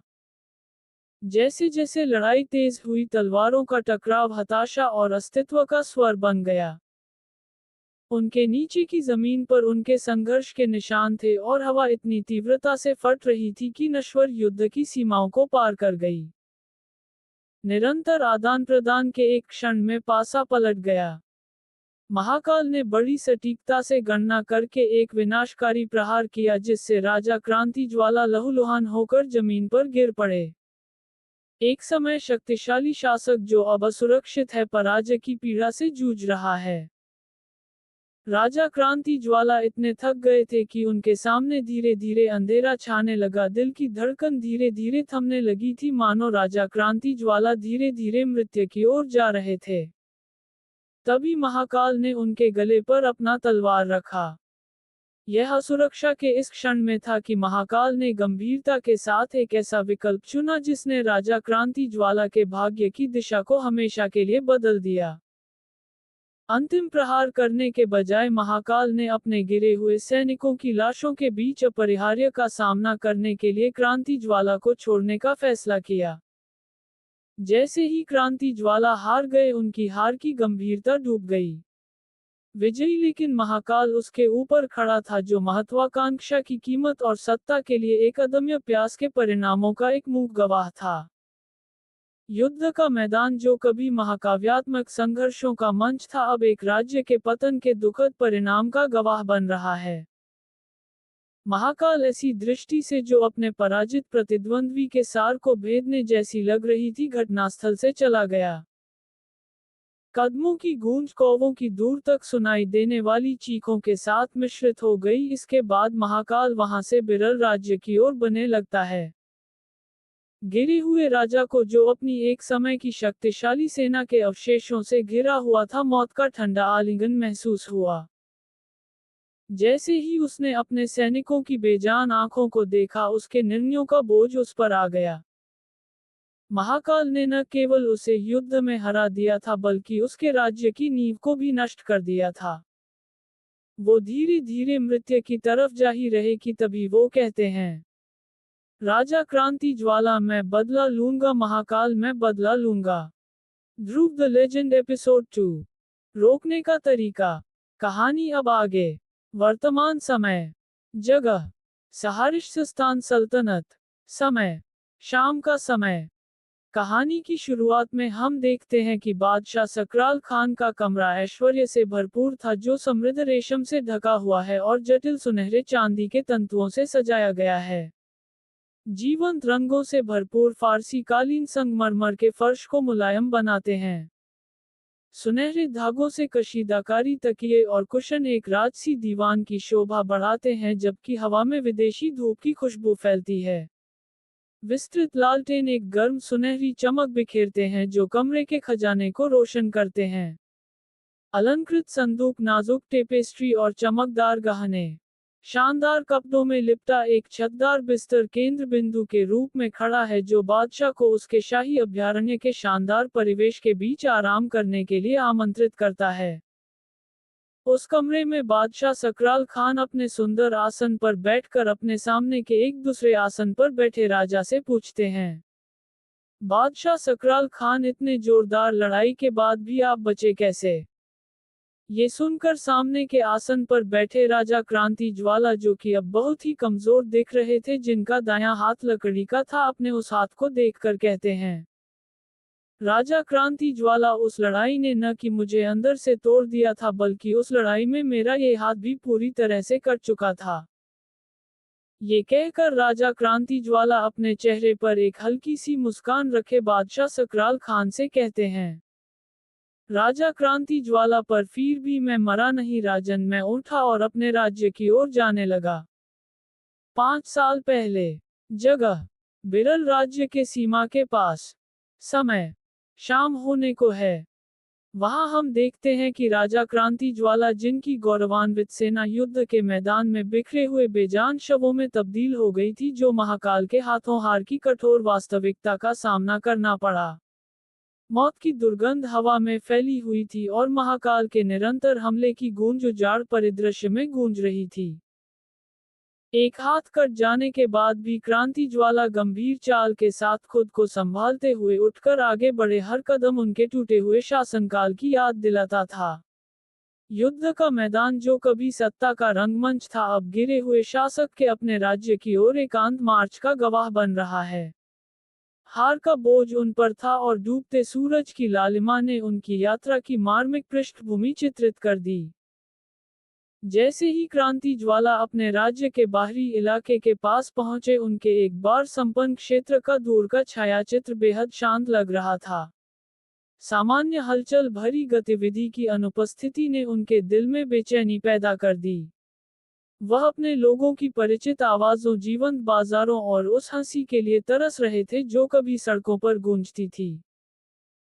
हालांकि जैसे ही उन्होंने अपने राज्य के मध्य में प्रवेश किया, एक भयानक शांति ने उन्हें घेर लिया। खाली सड़कें भय से प्रेरित पलायन की मूक गवाह बनकर खड़ी थीं। लोग महाकाल के आतंक से अपने घरों को छोड़कर भाग गए थे और अपने पीछे एक बुथा शहर छोड़ गए थे जो उनके अचानक चले जाने की छाया से प्रेतवादित था। परित्यक्त बाजार जो कभी दैनिक जीवन के व्यापार से जीवन था अब एक निर्जन भूल भुलैया जैसा महसूस होता है। हवा खाली गलियों से होकर फुसफुसा रही थी, एक ऐसे राज्य की गूंज लेकर जो एक अजेय शक्ति के आतंक के आगे झुक गया था। वीरानी ने हर कोने को रंग दिया और खाली घर उन जिंदगियों की अनुपस्थिति का शोक मना रहे थे जो कभी उन्हें भरती थी। जैसे जैसे क्रांति ज्वाला सुनसान गलियों से गुजरते गए उनके एकांत का बोझ गहराता गया। जिस भय ने उनकी प्रजा को दूर कर दिया था वह उनके भीतर के सूनेपन को प्रतिबिंबित करता था। एक समय के शक्तिशाली शासक जो अब अपने पूर्व स्वरूप की छाया मात्र रह गए थे, जो इस कठोर सत्य का सामना करना पड़ा कि उनका साम्राज्य न केवल महाकाल की तलवार के नीचे ढह गया था बल्कि उन लोगों के दिलों में भी ढह गया था जो कभी इसे अपना घर कहते थे। महल जो उसके अधिकार का प्रतीक था सामने मंडरा रहा था, इसकी भव्यता इसके चारों ओर मौजूद खालीपन से कम हो गई थी। सिंहासन कक्ष जो कभी उनकी शक्ति का केंद्र था भयावह सन्नाटे से गूंज उठा। पराजित राजा क्रांति ज्वाला अपने शासनकाल के खंडहरों के बीच अकेले खड़े थे, उनकी पसंद का भार उनके कंधों पर भारी पड़ रहा था। राजा क्रांति ज्वाला जो अब बिना किसी राज्य के शासक थे, अपनी हार के कड़वे परिणाम से जूझ रहे थे। डूबते सूरज ने लंबी छाया डाली। हवा ने खाली सड़कों के माध्यम से उनके पतन की कहानियों को प्रसारित किया जो नियति की अक्षम्य यात्रा के कारण खोए हुए क्षेत्र के लिए एक अंतिम संस्कार था। धुंधली होती रोशनी में गिरे हुए शासक को इस कड़वी सच्चाई का सामना करना पड़ा कि उनका राज्य जो कभी फलता फूलता था अब खंडहर हो गया है। उसके लोग चले गए, उसकी आत्मा समाप्त हो गई और उसकी विरासत को महाकाल के नाम से जानी जाने वाली अथक शक्ति ने कलंकित कर दिया। वर्तमान समय, जगह, सहारिस्तान सल्तनत। समय, शाम का समय। वहां हम देखते हैं कि राजा क्रांति ज्वाला के बातों को सुनकर बादशाह सकराल खान उनसे कहते हैं, बादशाह सकराल खान, आपके साथ तो सच में बहुत बुरा हुआ। इतने सब हारने के बाद आप अब तक जिंदा है, ये सोचना भी बहुत बड़ी बात है। ये सुनकर राजा क्रांति ज्वाला मुस्कुराते हुए बादशाह सकराल खान से कहते हैं, राजा क्रांति ज्वाला, एक योद्धा कभी हार नहीं मानता राजन, मैं चाहता तो हार मानकर उसी दिन ही मर जाता, पर मैंने अपने मृत्यु को रोककर अब भी आपके सामने खड़ा हूँ। ये सुनकर बादशाह सकराल खान अपने चेहरे पर एक हल्की सी मुस्कान रखे राजा क्रांति ज्वाला से कहते हैं, बादशाह सकराल खान, अगर इतना ही बहादुर हैं आप तो अब तक उससे लड़ने क्यों नहीं गए। ये सुनकर राजा क्रांति ज्वाला अपने गुस्से को अंदर ही अंदर दबाए हुए बादशाह सकराल खान से कहते हैं, राजा क्रांति ज्वाला, जो भूल मैंने किया था उसे सुधारने के लिए मैं अब तक छुपा हुआ था राजन। पिछली बार मैंने महाकाल को कम समझकर मेरे बेचारे सैनिकों को उससे लड़ने भेज दिया था, जिसके वजह से मेरे सभी सैनिक मारे गए थे, पर इस बार वो बचेगा नहीं क्योंकि मैंने उसे रोकने का तरीका पता लगा लिया है। ये सुनकर बादशाह सकराल खान हैरान भरी नजरों से राजा क्रांति ज्वाला से पूछते हैं, बादशाह सकराल खान, और वो क्या है। ये सुनकर राजा क्रांति ज्वाला हंसते हुए बादशाह सकराल खान से कुछ कहने लगते हैं। 24 ध्रुव द लेजेंड एपिसोड 219। बेहतर हूँ। कहानी अब आगे। सहारिस्तान सल्तनत। जगह, जन्नत ए जहान। कहानी की शुरुआत में हम देखते हैं कि आयशा के कमरे के बिस्तर पर तक्ष बैठकर कुछ सोच रहा, जहां तक्ष के चेहरे से बखूबी पता चल रहा था कि वो कुछ जानने के लिए उत्साहित था। वो सोच रहा था, तक्षराज, आखिर वो राजा बादशाह से क्या कह रहा होगा। क्या वो सच में जानता है कि महाकाल कौन है? क्या वो ये भी जानता होगा कि महाकाल को कैसे रोका जाए? ये सोचते हुए तक्ष डरते हुए सोचता है, तक्षराज, पर अगर वो बाहर का होकर ये जानता है कि महाकाल कौन है तो मैं कैसे अंदर रहकर भी ये नहीं जान पाया कि महाकाल कौन है। देख है मेरे दिमाग को जो ये न पता कर पाया कि महाकाल कौन है। तक्ष ये सब सोच ही रहा था कि तभी आयशा आकर तक्ष के पास बैठकर उसके चेहरे की ओर देखने लगती है। तक्ष के चेहरे को देखकर आयशा हल्की मुस्कुराती हुई तक्ष के कंधे पर अपना सिर रखकर कहती है, आयशा शहजादे आप आज इतने गुम होकर क्यों बैठे हैं? हर दिन तो आप मुझे से कुछ ना कुछ बातें करते ही रहते हैं, पर आज। ये सुनकर तक्ष आयशा के बातों के ऊपर ज्यादा न सोचकर उससे कहता है, तक्षराज ऐसी कोई बात नहीं है आयशा, वो सिर में थोड़ा दर्द है इसीलिए। ये सुनते ही आयशा हैरान भरी नजरों से तक्ष की तरफ देखकर कहती है, आयशा कहें तो अभी आपके सिर का मालिश कर दूं। ये सुनकर तक्ष आयशा की ओर न देखकर कहता है, तक्षराज अरे कोई बात नहीं, मैं ठीक हूं। ये सुनते ही आयशा जबरदस्ती अपने हाथ से तक्ष का सिर मालिश करने लगती है। वो ये करते समय कहती है, आयशा देखना शहजादे, जब मैं ये मालिश कर दूंगी ना तब आपकी तबीयत बिल्कुल दुरुस्त हो जाएगी। ये सुनते ही तक्ष थोड़ा नाराजगी जताते हुए कहता है, तक्षराज अरे उसकी कोई जरूरत नहीं है, मैं ठीक हूं। तभी आयशा तक्ष के बातों को न मानकर उसके सिर का मालिश करने लगती है, जिसके बाद तक्ष चिढ़ते हुए गुस्से में आयशा के हाथों को खुद से दूर करते हुए कहा, तक्षराज तुम्हारे ये गंदे हाथ मुझसे दूर रखो। तक्ष का ये व्यवहार देख आयशा हैरान भरी नजरों से उसी की ओर देख कहती है, आयशा क्या हुआ शहजादे, मुझसे कोई गलती हो गई है क्या? ये सुनते ही तक्ष गुस्से में चिल्लाते हुए आयशा से कहता है, तक्षराज गलती? तुम मुझे ऐसे छू नहीं सकती, मैं क्या हूं इसका तुम्हें अंदाजा भी नहीं है, और तुम मेरी अपनी नहीं हो, तुम बस इस वेश्याखाना में रहने वाली एक वेश्या हो। ये सुनते ही कुछ देर बाद आयशा हल्की दुख भरे भाव से तक्ष से पूछती है, आयशा ये वेश्या क्या होती है? ये सुनकर तक्ष गुस्से में कुछ न कहकर केवल आयशा को देखने लगता है। तक्ष को चुप खड़ा देखकर आयशा अपने आंखों में आंसू भरे उससे कहती है, आयशा मैं समझ गई आप मुझसे क्या कहने वाले हैं, मेरे हुजूर मैं समझ गई इसका क्या मतलब है। ये सुनकर तक्ष थोड़ा शांत होकर आयशा से कहता है, तक्षराज तुम ठीक सोच रही हो। ये सुनकर आयशा के आंखों से आंसू निकलनी शुरू हो जाती है। तभी आयशा कहती है, आयशा मैं गलत थी शहजादे, मुझे लगा कि हर कोई एक जैसा नहीं होता, पर मैं गलत थी, हर कोई एक जैसा ही होता है। ये कहकर आयशा फूट फूट कर बिस्तर पर लेटकर रोने लगती है।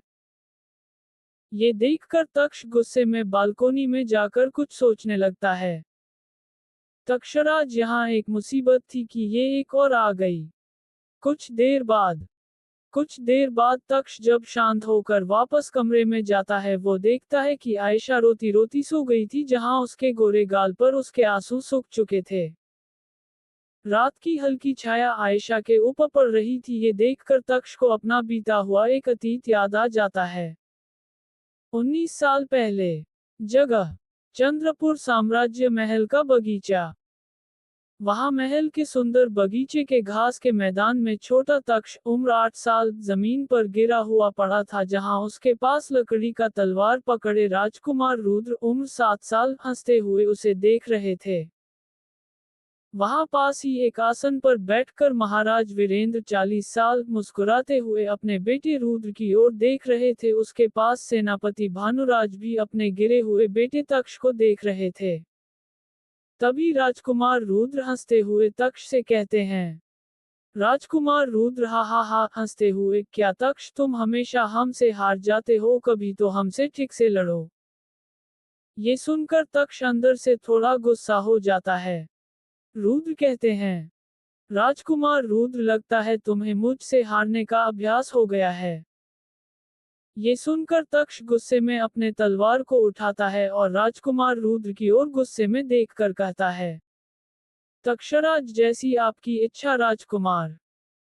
ये सुनकर राजकुमार रुद्र अपने चेहरे पर एक मुस्कान रखे तक्ष की तरफ अपने लकड़ी के तलवार पकड़े दौड़े चले आते हैं, और वो तक्ष पर एक वार करते कि तभी तक्ष तेजी से उनके हमले को रोककर उन्हें एक धक्का दे देता है, जिससे राजकुमार रुद्र नीचे जमीन पर जा गिरते हैं, जिससे उनके हथेली में खून निकलने लगता है, जिसके बाद वो जोर जोर से रोने लगते हैं।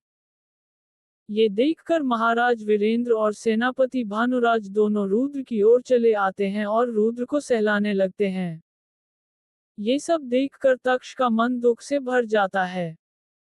कुछ समय बाद, जगह, सेनापति भानुराज का कक्ष। वहां सेनापति भानुराज तक्ष के दाएं गाल पर एक जोरदार तमाचा जड़ देते हैं जिससे तक्ष का गाल अंदर से हल्का फट जाता है। ये करते हुए सेनापति भानुराज गुस्से में तक्ष से कहते हैं, सेनापति भानुराज तू क्या करने चला था? तक्ष, मैंने क्या कहा था तुझे कि तू हमेशा रुद्र से हारने का नाटक करेगा, पर तुझे एक काम दिया है वो भी तुझसे नहीं हो पा रहा। ये सुनकर तक्ष अचानक से रोते हुए कहता है, तक्षराज, पर क्यों पिताश्री? आखिर क्यों मैं ये नाटक करूं, और वो भी तब जब मैं रुद्र से ज्यादा काबिल हूं। रुद्र मुझसे छोटा है और कम ताकतवर है, मैं उससे बेहतर हूं। ये सुनकर सेनापति भानुराज गुस्से में तक्ष के दूसरे गाल पर एक और तमाचा जड़कर उसे कहते हैं, सेनापति भानुराज, तू एक दिन मुझे सच में मार देगा। क्या कहा तूने कि तू रुद्र से बेहतर है? मैं भी वीरेंद्र से बेहतर हूं, पर मैं एक महाराज नहीं हूं। ये कहकर वो एक गहरी सांस छोड़कर तक्ष से कहते हैं, सेनापति भानुराज, देख तक्ष, तू चाहे जितना भी बेहतर हो, पर वो राजवंश के हैं, वो कभी नहीं चाहेंगे कि उनसे बढ़कर कोई और हो। अगर उन्हें पता चला कि तू ये सोच रहा है, तब वो तुझे तो मारेंगे, साथ में मुझे भी मार देंगे। ये कहकर सेनापति भानुराज गुस्से में तक्ष के पेट पर जोरदार एक लात मारते हैं जिससे तक्ष दर्द से करा उठता है। सेनापति भानुराज, याद कर मैंने तुझे क्या कहा था? तुझे अपनी ताकत से नहीं बल्कि बुद्धि से उन्हें हराना होगा। तुम्हें ताकतवर और बुद्धिमान दोनों होकर उन्हें हराना होगा। तुझे मेरे सपनों को पूरा करना होगा। ये सुनकर तक्ष अपने पेट को पकड़े दर्द से कांपते हुए अपने छोटे से बिस्तर पर जाकर लेटकर रोने लगता है। वर्तमान समय, सहारिश्तान सल्तनत, जगह, जन्नत ए जहान। वहां तक्ष अपने इन्हीं यादों को याद करते हुए धीरे से जाकर आयशा के पैरों को छूते हुए रोने लगता है। 33 ध्रुव द लेजेंड एपिसोड 220 महाकाल भेद सेना। कहानी अब आगे। सहारिश्तान सल्तनत, जगह, जन्नत ए जहान, रात का समय। कहानी की शुरुआत में हम देखते हैं कि तक्ष रोते हुए आयशा के ठीक पांव के पास बैठकर धीमी आवाज में कहता है, तक्षराज, मुझे माफ कर देना आयशा, मैं ऐसा ही हूँ क्योंकि मेरा परवरिश ही ऐसा हुआ है। मैं किसी से प्रेम नहीं कर सकता क्योंकि मेरा एक सपना है और वो है मेरे पिता का सपना पूरा करना। ये कहते हुए वो आयशा के चेहरे की ओर देखकर कहता है, तक्षराज, मुझे तुम्हें ऐसा नहीं कहना था क्योंकि यहाँ तुम्हारी कोई भी गलती नहीं थी, पर मैं क्या करूँ, मैं किसी से प्रेम करने से डरता हूँ क्योंकि मैं नहीं चाहता कि मेरे सपनों के बीच कोई और आए जिससे मैं उससे जुड़ जाऊं, इसीलिए मुझे तुम्हें ये कहना पड़ा। ये कहकर वो अपने बचपन से आज तक के सभी पलों को याद करता है और कहता है, तक्षराज, मैंने इस सपने के लिए बहुत कुछ किया है आयशा, मैंने खुद को ताकतवर और बुद्धिमान बनाया है केवल और केवल चंद्रपुर का सिंहासन पाने के लिए, जिसके कारण मैं किसी से प्रेम नहीं कर पाया। ये कहकर तक्ष इन्हीं कुछ दिनों में आयशा के साथ बिताए हुए पलों को याद करते हुए कहता है, तक्षराज, इन्हीं कुछ दिनों में तुमने मुझे वो प्रेम दिया है जो मुझे कभी नहीं मिला था आयशा, मुझे इन्हीं कुछ रातों में वो सुकून मिला मैं अपने जीवन में कभी भी ना पा सका, पर मैं इस प्रेम के लायक नहीं हूँ आयशा, तुम्हारा प्रेम मुझसे बड़ा और पवित्र है। मैं चाहकर भी तुमसे प्रेम नहीं कर सकता क्योंकि मैं कोई इंसान नहीं हूँ। मैंने मेरे सपने के लिए ध्रुवा को मारा है जिसे मैं बहुत प्रेम करता था। मैं एक खिलौना हूँ जिसकी पकड़ मेरे पिता के पास है। मैंने मेरा जीवन किसी और के हवाले किया है आयशा, मैं बंधा हुआ हूँ किसी और के सपनों के पूरा करने के लिए। ये कहकर तक्ष अपने आंसुओं को पोंछकर हल्की मुस्कान के साथ आयशा के चेहरे की ओर देखकर कहता है, तक्षराज, खैर कोई बात नहीं, कल की रात मेरा और तुम्हारा आखिरी रात होगा। मैं कोशिश करूंगा कि कल की रात मैं तुम्हारे लिए कुछ अलग कर सकूं जिससे तुम्हें खुशी मिल सके। ये कहकर तक्ष कमरे के बड़ी सी खिड़की की ओर देखने लगता है। जगह, बादशाह का कमरा। वहां बादशाह सकराल खान के बातों को सुनकर राजा क्रांति ज्वाला मुस्कुराते हुए कहते हैं, राजा क्रांति ज्वाला योजना तो है बादशाह, क्योंकि मैं ही वो अकेला शख्स हूँ जो महाकाल के प्रहार से बच पाया है। मैंने करीब से उसे लड़ते देखा है कि वो किस तरह लड़ता है। ये कहकर राजा क्रांति ज्वाला गंभीर भाव से बादशाह सकराल खान से कहते हैं, राजा क्रांति ज्वाला, मैं जानता हूँ वो लड़ता कैसा है। वो दूसरों से बहुत तेज और चालाक है। उससे लड़ने के लिए आपको तेज होना होगा, इतना जितना एक सांप अपने शिकार के लिए झपटता है। ये सुनकर बादशाह सकराल खान हंसते हुए राजा क्रांति ज्वाला से कहते हैं, बादशाह सकराल खान, बात अगर तेज की है तो हमारे। बादशाह सकराल खान आगे कुछ कह पाते तभी राजा क्रांति ज्वाला उनके बातों को बीच में ही रोक कर कहते हैं, राजा क्रांति ज्वाला नहीं, आपके सभी सैनिक उसकी तरह तेज नहीं हैं। ये सुनकर बादशाह सकराल खान के चेहरे पर से मुस्कान गायब हो जाती है और वो थोड़े गुस्से के भाव से आगे आकर राजा क्रांति ज्वाला से कहते हैं, बादशाह सकराल खान, तुम हमारे काबिलियत पर शक कर रहे हो। राजा क्रांति ज्वाला हल्के डर के भाव से बादशाह सकराल खान से कहते हैं, राजा क्रांति ज्वाला, मैं आपके काबिलियत पर संदेह नहीं कर रहा बादशाह, मैं जानता हूं कि आप इस सदी के सबसे ताकतवर राजाओं में से एक हैं, पर बात यहाँ महाकाल की है जो कि खुद उन राजाओं को मार रहा है, और अब अगर कोई मेरी प्रतिशोध को पूरा करने में मेरी मदद कर सकता है तो वो आप ही हैं बादशाह, इसीलिए मैं आपको और भी ताकतवर बनाना चाहता हूँ। ये सुनकर बादशाह सकराल खान थोड़े शांत भरे भाव से राजा क्रांति ज्वाला से कहते हैं, बादशाह सकराल खान, ठीक है, तो हम उसे रोकेंगे कैसे। राजा क्रांति ज्वाला अपने चेहरे पर एक हल्की मुस्कान रखे उन्हें कहते हैं, राजा क्रांति ज्वाला, ये हुई ना बात बादशाह। मैंने सुना है आपकी एक फौज है जिसका नाम है मौत की फौजी, वैसे मेरा भी एक सेना है, नाम है महाकाल भेद सेना। बादशाह सकराल खान हैरान भरी नजरों से राजा क्रांति ज्वाला की ओर देखकर कहते हैं, बादशाह सकराल खान, इसका मतलब क्या है। राजा क्रांति ज्वाला कहते हैं, राजा क्रांति ज्वाला, भेद यानी कि तबाह करना। मैंने एक ऐसा सेना बनाया है जिसके हर सैनिक एक महाकाल है। मैंने इन्हीं 5 सालों में मैंने 10,000 सैनिकों को महाकाल की तरह बनाने के लिए उन्हें कड़ी प्रशिक्षण किया है, पर उनमें से बस 500 सैनिक ही जिंदा बच पाए। जो जीवित हैं वो एक सेना के बराबर हैं, जिन्हें केवल और केवल महाकाल को मारने के लिए ही बनाया गया है। ये कहकर राजा क्रांति ज्वाला मुस्कुराते हुए बादशाह सकराल खान की ओर अपना हाथ बढ़ाकर उससे कहते हैं, राजा क्रांति ज्वाला, तो क्या आपको मेरी ये दोस्ती मंजूर है बादशाह। ये सुनकर बादशाह सकराल खान मुस्कुराते हुए राजा क्रांति ज्वाला से हाथ मिलाकर कहते हैं, बादशाह सकराल खान, चलो मिलकर उसे रोकते हैं। इसके बाद दोनों एक दूसरे की ओर देखकर मुस्कुराने लगते हैं। जगह हरिरामपुर, रात का समय। वहां हम देखते हैं कि ध्रुवा अपने हाथ में एक जली हुई मशाल पकड़े एक पुराने बंद कमरे के अंदर दाखिल होता है जहां हर तरफ अंधेरा था। उसकी धीरे धीरे अंदर की ओर जाने पर लगता है कि उस जगह कई दिनों से कोई आया नहीं है, जहां हर कोने पर मकड़ी के जाल बने हुए थे। तभी वो अपने हाथ में पकड़े मशाल को आगे की ओर करता है, जहां वो अपने सामने के दीवार की ओर हैरान भरी नजरों देखने लगता है।